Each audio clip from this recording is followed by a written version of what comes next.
There are an infinite number of possible personality types. We arbitrarily put people in 2 or more categories, such as introvert, extrovert, artistic, practical, business, or scientific. We also have a dozen or more disorders such as obsessive-compulsive, hysterical, psychotic, and etc. These are all models and limited. I have come up with a working model that is simple in design and will cover most other models.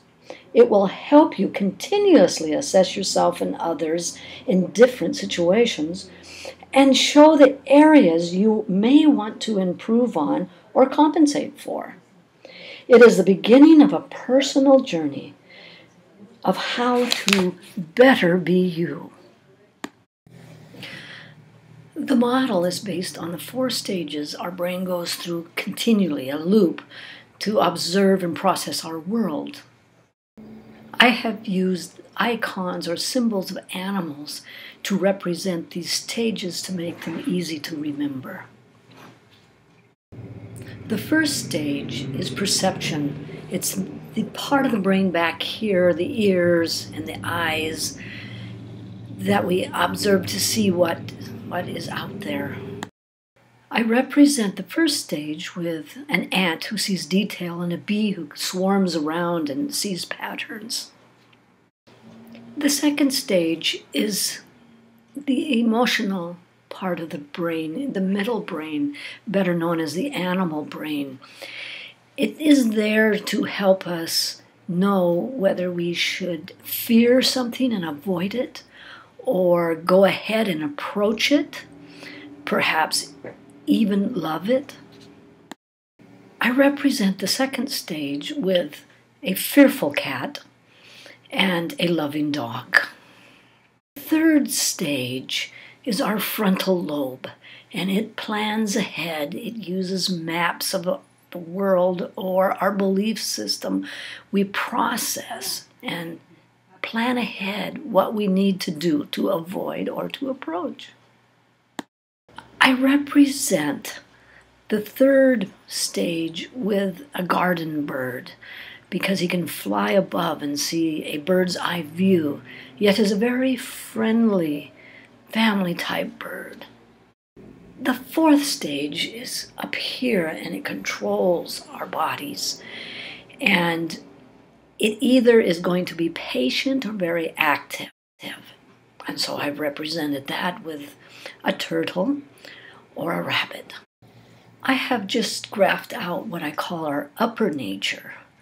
It's calm, cooperative, can negotiate, but we also have a lower nature, our survival. It has the same 4 stages, but of course our response and behavior is much different. It's for survival. This comes into play when we're very defensive. The first stage can be very deceptive, and I represented it with a spider and a spider web that can cover up things. The second stage can be very greedy and selfish. I've used a raccoon.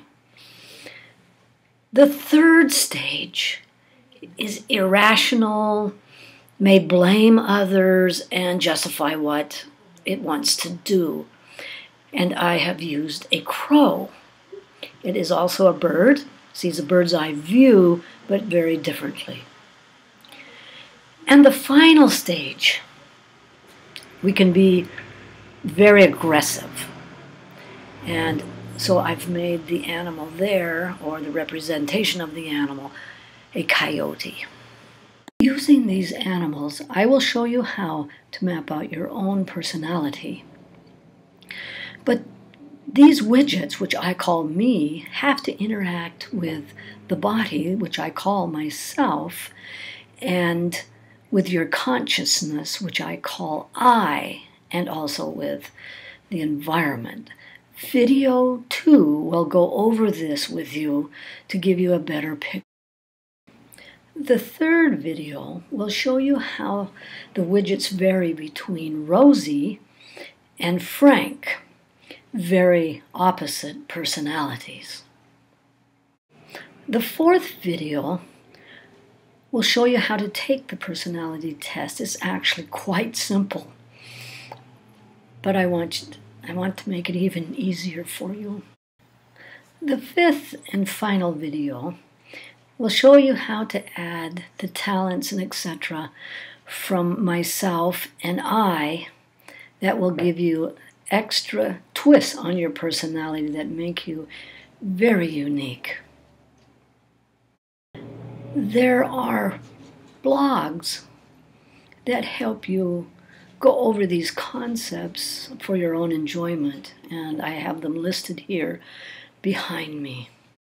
The website is kind of designed to help you go on that journey and give you suggestions on improvements once you decided which areas you would like to improve on. Have fun.